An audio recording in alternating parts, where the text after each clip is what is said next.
استقلالیت دولتی را به آسانی به دست نآورد.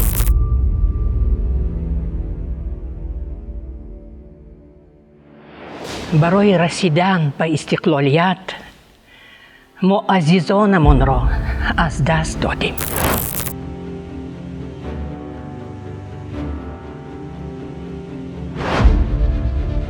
با وجود دشواری راه ما برای فردا قدم گذاشتیم.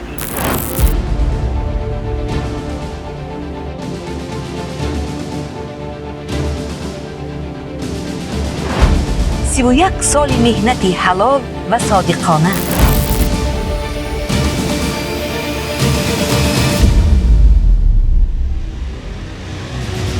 سی و یک سال جانفدایی و محبت به وطن.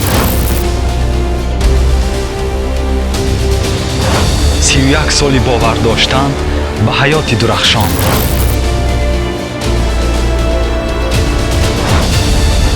در 31 سال با این نعمت‌ها ما به استقلالیت کامل رسیدیم. هر وجب وطن مقدس است. وطن را باید حفظ کرد. استقلالیت را قدر کردن و وطن را آباد نمودن وظیفه هر یکی ماست.